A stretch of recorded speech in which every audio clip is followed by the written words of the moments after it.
ये बड़की जीजी हरियन का ताकत है वो। अरे ऐसे छूछे पाता झुलवा झूला में नीक नाय लागत बाटे हो मोर बड़की जीजी। अरे कुछ गाओ गाना बजाना हमारे जीजी हो झूला वाला, तब तो मजा आई झूला झूले में। अरे हाँ ये लड़की सही कह रही है मोर बहनी ललकौआ।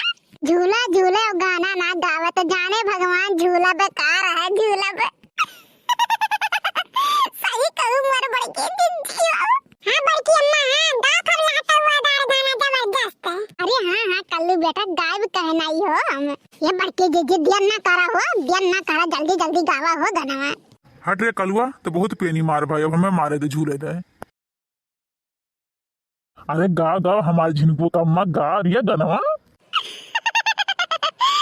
ये दादा तू गाव का तय गाना। अरे हमारा जाऊ तब तो बहुत जबरदस्त गाना गाई वो कि झलुआ बंद करा बनवारी हमें घर मारी जाई बना। कि झलुआ बंद करा बनवारी हमें घर मारी जाई बना। मारी जाई बना कि हम घर मारी जाई बना। कि झलुआ बंद करा बनवारी हम घर मारी जाई बना। कि झलुआ बंद करा बनवारी हम घर मारी जाई बना। के ना झूले के ना झुलावे के ना झूले के ना झुलावे। कि के ना टिकुली कढ़ावे ना। कि के ना टिकुली कढ़ावे ना। कि झलुआ बंद करा बनवारी हम घर मारी जाई बना। कि झलुआ बंद करा बनवारी हम घर मारी जाई बना। कि हरे राम बरसे लारी में झिमे पनिया झूलली मुडकरानी रे हरी। कि हरे राम बरसे लारी में झिमे पनिया झूलला राधारनिया रे हरी। मोटका झूले बनवारी झुलावे मोटका झूले बनवारी झुलावे। कि लाल का देखना टिकुली कढ़ावे ना। कि सखिया टिकुली कढ़ावे ना।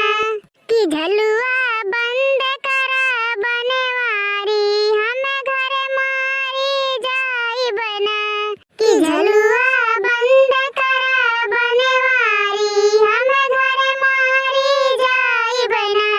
कि सास ससुर घर हेरते हुई है। कि सास ससुर घर हेरते हुई है।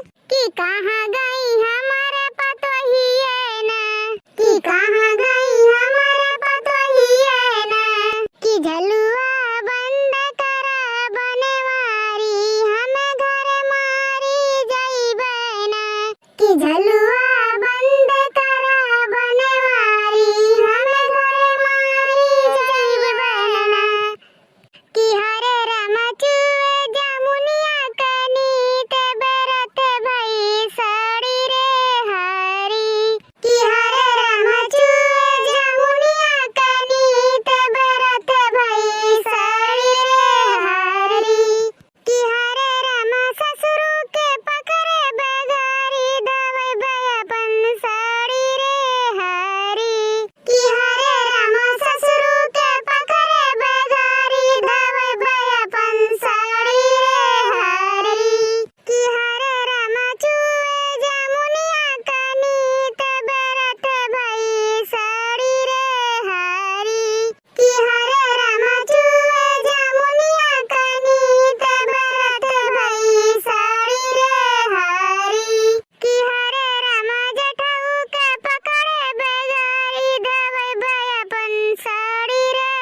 अरे वाह जिनको कम्मा वाह, बहुत गजब गाना गा रही है, बहुत गजब है गाना।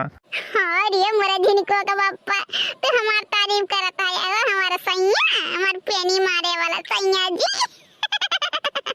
अच्छा ये भैया बाबू लोग बहिनी लोग, अगर हमार मेहररुआ अच्छा गाना गाए हो ना तो जाए के वीडियो लाइक कर दो, और चैनल पर नया हो ना तो चैनल जाए के सब्सक्राइब कर दो, तो उन्हें जो हमार मेहररुआ खूब नीक नीक गाना गावे सामने में ना आप सबके पास टनाटन पहुंच जावा करे। सुनत है भैया बाबू लोग के हमार जिनको का बापा तारीफ करता है ना हमारा सैया जी। हाँ भैया बाबू लोग, अगर हमारे बड़की दीदी ना खूब गजब गाना गाए हुई है तो जाके वीडियो लाइक कर दिया, और चैनल पर नया हो ना भैया बाबू बहनी लोग तो जाके चैनल झट से सब्सक्राइब कर ली हो।